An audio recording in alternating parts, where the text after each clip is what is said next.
Merci d'être avec nous sur Al24 News au sommaire de l'actualité de ce vendredi 15 décembre.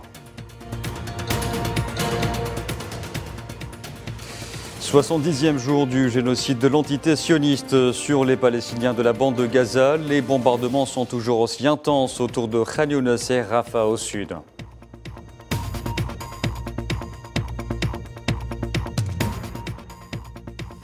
Trois nouveaux journalistes palestiniens ciblés ce vendredi. Deux journalistes d'Al Jazeera, Wael Dahdour et Samer Aboudaqa, ont été blessés par un missile à Khan Younes et un photographe de l'agence de presse turque Anadolu, Mustafa Al-Khadoum, sauvagement agressé par les forces de l'occupation à Al-Quds.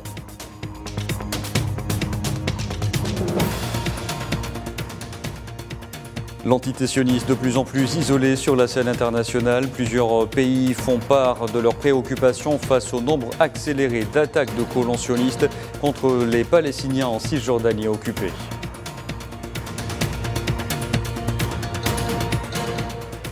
Et sommet des dirigeants de l'Union européenne, Viktor Orban lâche du lest sur l'adhésion de l'Ukraine à l'Union européenne, mais s'oppose toujours à débloquer une aide supplémentaire européenne pour Kiev.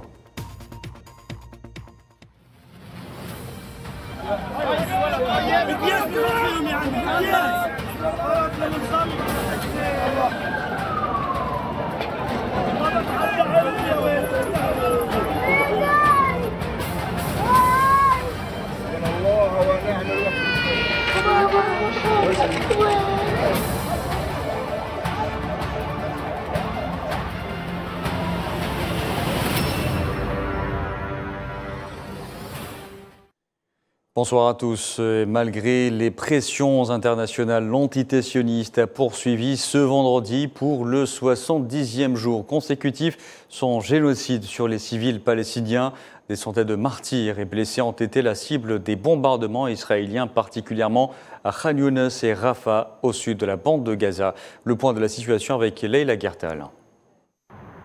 L'agression sauvage et surtout pas arbitraire sur Gaza se poursuit. Khan Younes ne trouve plus le temps de se relever pour à nouveau se retrouver confronté à de nouveaux bombardements. Des attaques sans répit. Les bombardements pleuvent sur la tête de ces milliers de réfugiés palestiniens qui ne trouvent plus de toit pour les abriter. Toutes les écoles, tous les refuges ne sont enfin qu'un leurre. Pour l'armée sioniste, ces refuges sont une aubaine. Plus il y en a, et mieux c'est. L'armée la plus morale ne fait pas dans l'humanisme, mais plutôt dans l'effroi et surtout le maximum de victimes. Khan Younes, symbole de la résistance, continue de payer le prix de sa réputation. Rafah, à son tour, subit la terreur des bombes plus au sud de Gaza. C'est bien là que les sionistes occupants ont demandé à ces Palestiniens, voire les ont sommés de partir, de quitter. Et plus ils se sont retranchés au sud, et mieux ils deviendront une cible facile. À Gaza, les Palestiniens comptent tous les jours que Dieu fait leurs morts et tentent de tirer d'autres dessous les décombres avec les moyens de fortune. 4 Palestiniens tombés aujourd'hui en martyrs, dont 2 enfants. Plusieurs quartiers ont été également touchés à Deir el-Balah, à Gaza et à Nusayrat. Ces agressions ne se sont pas limitées à Gaza. En Cisjordanie, la répression est quasi quotidienne avec des arrestations, avec des assassinats à bout portant à Jenin et à Naplouse. Bref, il est étonnant et presque risible de voir que les États-Unis appellent à réduire l'intensité des frappes, alors que l'entité sioniste, par la voix des fous qui la gouvernent, annonce que les frappes s'étireront sur plusieurs mois tout en élargissant son champ d'action vers le Liban et venir par la suite crier à l'agression et voire aux frappes préventives. Et au 70e jour de l'agression, le nombre des victimes palestiniennes frôle désormais les 19 000 martyrs et plus de 55 000 blessés. Un bilan composé à 70% d'enfants et de femmes. Même dans des refuges dits sûrs, aucun Palestinien n'est épargné.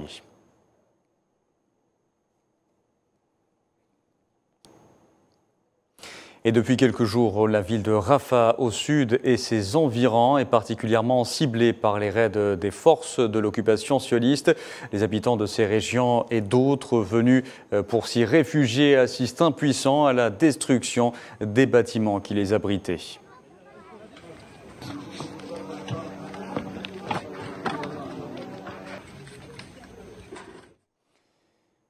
Situation quasi chaotique également pour les habitants de Khan Younes dans le sud de la bande de Gaza, ciblés par les bombardements. L'hôpital Nasser accueille tout de même des dizaines de victimes chaque jour, une structure où s'entassent les cadavres faute de moyens et de personnel.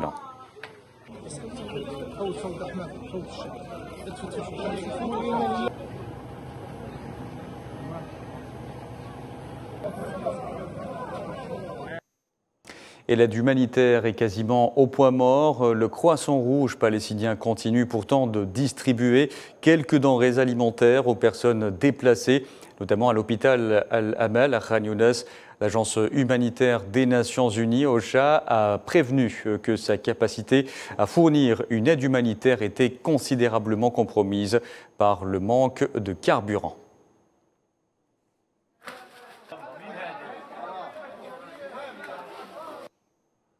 Et dans cette agression, l'entité sioniste n'a aucun scrupule à s'en prendre aux journalistes. Aujourd'hui, deux journalistes d'Al Jazeera, Wael Ad-Dahdoh et Samer Abou Daqa, ont été blessés par un missile tiré depuis un drone à Khan Younes. Cela est survenu alors qu'un photographe de l'agence de presse turque Anadolu, Mustafa Al-Khadoum, s'est fait battre à coups de pied à Al-Quds par les forces de l'occupation sioniste qui l'ont laissé gisant au sol, blessé, avant que les services d'urgence n'interviennent sur les lieux. Depuis le début de l'agression sur la bande de Gaza, plus de 80 journalistes sont tombés en martyrs.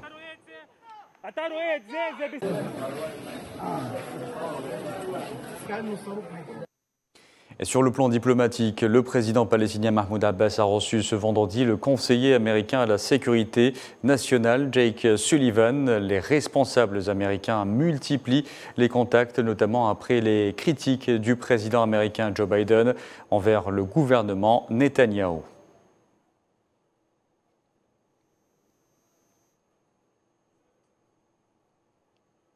Et avant d'être reçu par le président palestinien, le conseiller à la sécurité nationale de la Maison-Blanche a estimé à Tel Aviv qu'il ne serait pas juste que l'entité sioniste occupe la bande de Gaza sur le long terme.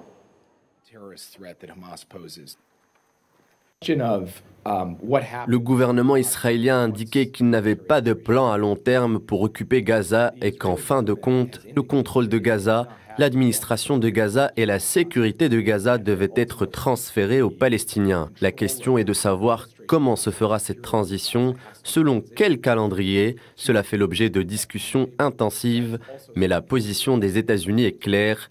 Nous ne pensons pas qu'il soit logique ou juste qu'Israël occupe ou réoccupe la bande de Gaza à long terme.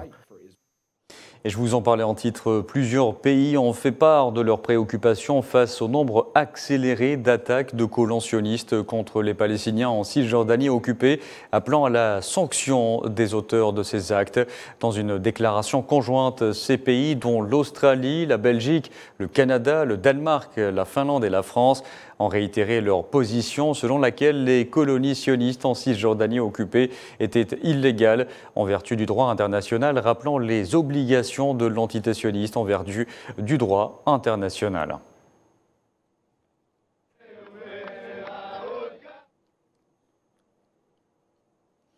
De son côté, le ministère jordanien des Affaires étrangères a condamné dans les termes les plus fermes les incursions de l'occupant sioniste dans le camp de Jenin en Cisjordanie occupée.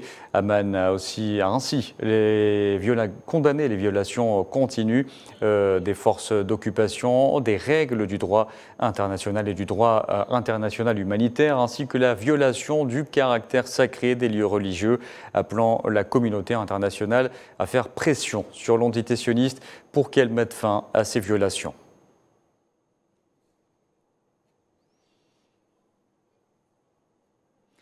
La Jordanie, où plus d'1 millier de personnes ont manifesté en solidarité avec les Palestiniens à Amman ce vendredi.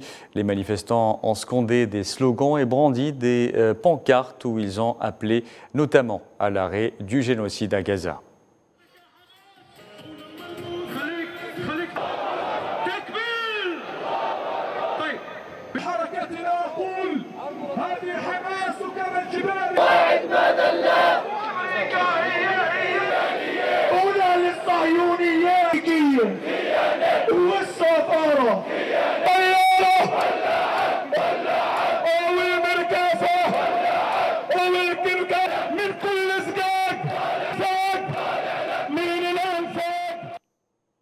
Et au Yémen, les Houthis ont tiré ce vendredi contre plusieurs navires en mer Rouge, un bateau pavillon libérien et 2 autres bateaux pavillon suisses et germano-américains.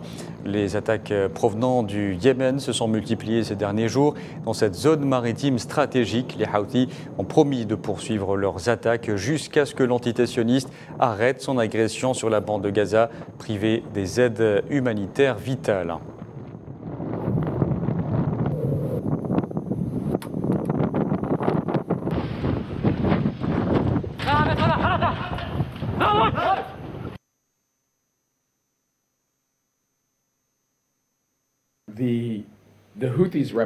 Les Houthis représentent une menace concrète pour la liberté de navigation, la navigation commerciale et le commerce licite, et ce dans une région cruciale, à Bab el-Mandeb, dans la mer Rouge. Les États-Unis travaillent avec la communauté internationale, avec des partenaires de la région et du monde entier pour faire face à cette menace.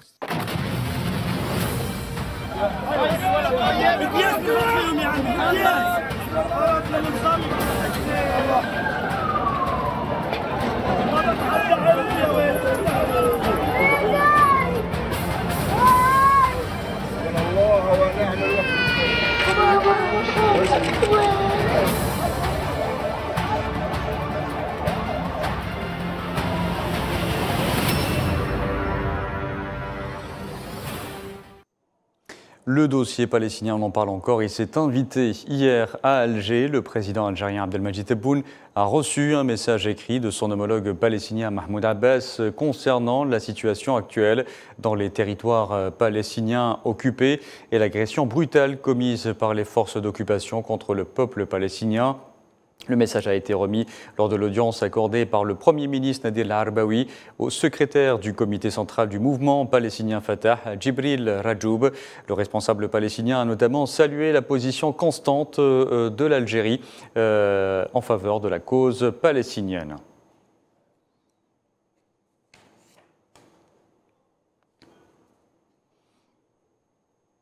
Hier, le président algérien a inauguré la 31e édition de la foire de la production algérienne où il a visité des stands de plusieurs entreprises économiques publiques et privées exerçant dans différents domaines tels que le groupe Asmidal, filiale de Sonatrach.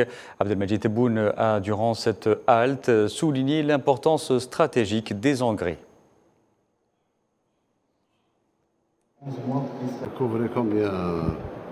Par rapport aux besoins du pays. Pour les engrais azotés, donc on couvre 100%. Pour les engrais phosphatés, 100%. Pour les engrais composés, on peut dire nous sommes à 70%. Ça devient le produit le plus stratégique au monde. Le gaz ou le pétrole. Maintenant, c'est les engrais. Celui qui détient les engrais détient pratiquement un pouvoir de décision énorme. Il faut aller vers... كما تفهمنا حنا لي برودوي لي ديريفي هادو il faut foncer, il faut arrêter toute exportation du brut. Et au centre de Fiat Algérie, le président algérien a salué le partenariat algéro-italien tout en affirmant l'importance accordée par l'État aux industries mécaniques et leur contribution dans le tissu industriel national. Pour augmenter la capacité de l'usine, voire la doubler, et aller à 50% d'intégration locale. Le transfert de technologie et la formation est un prérequis pour nous. Nous sommes engagés auprès du ministère de l'Industrie d'ouvrir une académie de formation et de transfert de technologie.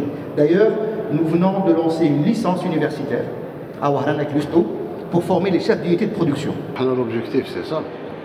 Quand on est allé vers la construction d'usines, c'est pour lancer l'industrie mécanique.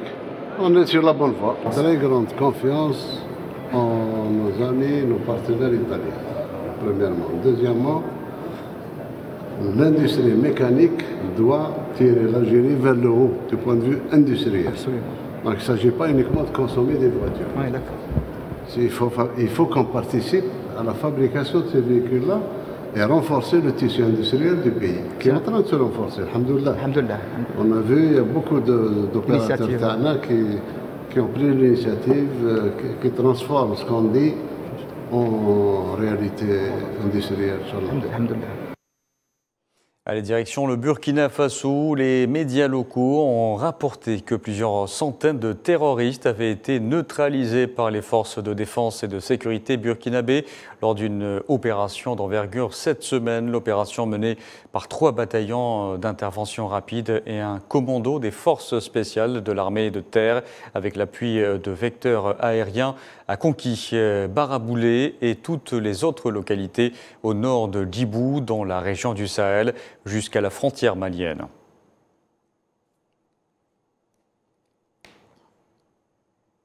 Les affrontements entre l'armée soudanaise et les forces de soutien rapide ont gagné ce vendredi la périphérie de Oued Madani, ville épargnée jusqu'ici par les violences où des centaines de milliers de Soudanais ont trouvé refuge. Déclenché le 15 avril dernier, le conflit au Soudan a fait 12 000 morts d'après l'ONU.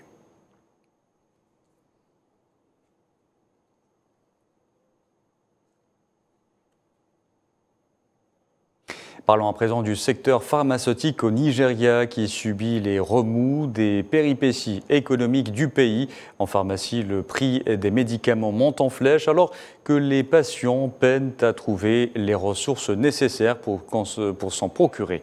Kherdin Batash. Se rendre dans une pharmacie pour y acheter ses médicaments n'est plus à la portée de tous au Nigeria. Le pays fait face à l'inflation et la chute du naira, monnaie locale. Le naira, dont le taux de conversion dollar était de 463 jusqu'à récemment, est maintenant à plus de 800 pour $1. Quant à moi, je n'ai pas de revenus stables. Je pourrais gagner 3000 naïras aujourd'hui. Sur les 3000 naïras, je pourrais utiliser seulement 1000 pour acheter des médicaments qui ne dureraient même pas une semaine. Avec cet argent, je ne mangerai pas. L'argent restant ne peut même pas me suffire pendant une semaine. Comment vais-je me débrouiller et subvenir à mes besoins en une semaine ?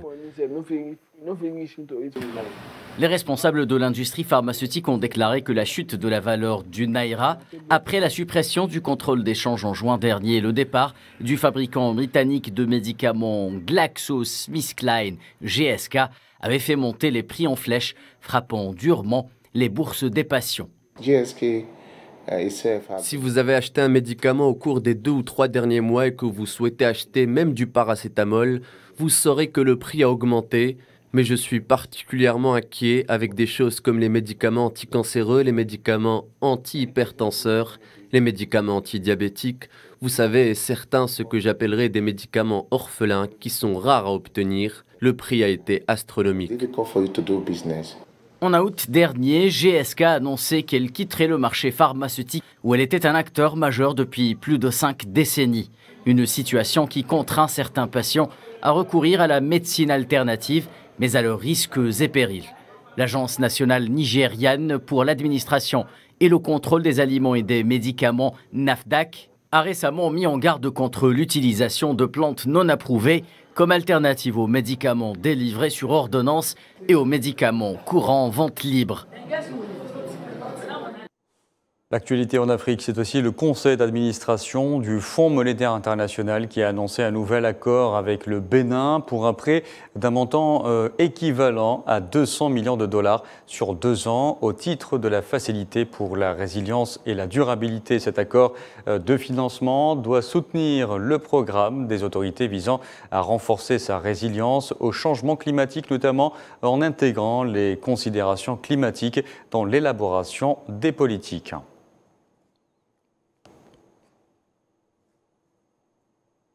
Et je vous en parlais en titre, sommet des dirigeants de l'Union européenne. Viktor Orban a lâché du lest sur l'adhésion de l'Ukraine à l'Union européenne alors qu'il s'y était opposé la veille. Par ailleurs, il persiste dans son refus de débloquer une aide supplémentaire européenne pour Kiev. La Hongrie refuse pour l'heure de valider l'aide pour l'Ukraine tant que la totalité de l'aide européenne n'est pas versée à la Hongrie. Les détails avec Safouane Ben Sabri. Les discussions des 27 se poursuivent en ce deuxième jour de sommet européen à Bruxelles. L'Ukraine occupe naturellement la majeure partie des discussions. Viktor Orban persiste dans sa politique de cavalier solitaire au sein de l'Union européenne. Hier, sous la pression des 26, la Hongrie s'est abstenue de voter pour l'adhésion de l'Ukraine.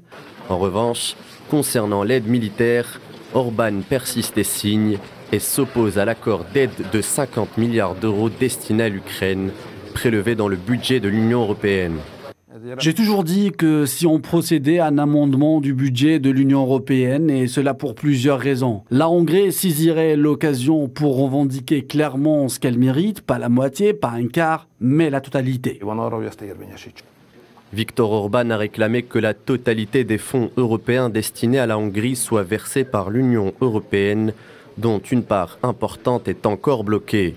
Ce n'est qu'après le versement de cette aide que la Hongrie lèvera son veto concernant l'aide militaire à Kiev. L'Union européenne a déclaré de son côté le déblocage de 10 milliards d'euros pour la Hongrie, mais pas moins de 21 milliards restent encore bloqués, ce qui contrarie Budapest. Toujours est-il que Kiev reste suspendu aux négociations européennes et aux tribulations du Congrès américain, où les républicains réchignent de plus en plus à soutenir Kiev. Dans l'actualité également, le parti au pouvoir en Azerbaïdjan a désigné ce vendredi l'actuel président Ilham Aliyev comme son candidat pour l'élection présidentielle. Prévue en 2024, Aliyev, âgé de 61 ans, a convoqué la semaine dernière une élection présidentielle anticipée le 7 février 2024, prévue initialement en 2025.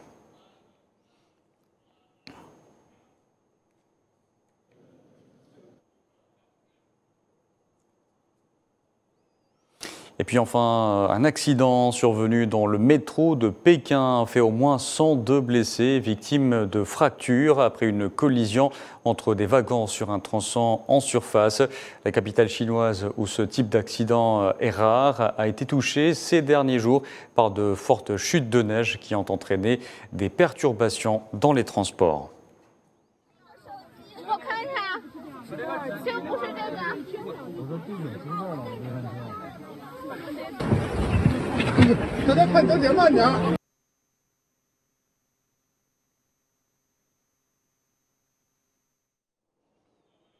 Voilà, c'était la dernière information de ce journal. Merci à vous de l'avoir suivi. Vous pouvez revoir ce programme sur le site d'Al24 News ou à travers nos différentes plateformes en scannant le QR code qui s'affiche en bas de votre écran. Excellente soirée à tous et bonne suite des programmes sur Al24 News.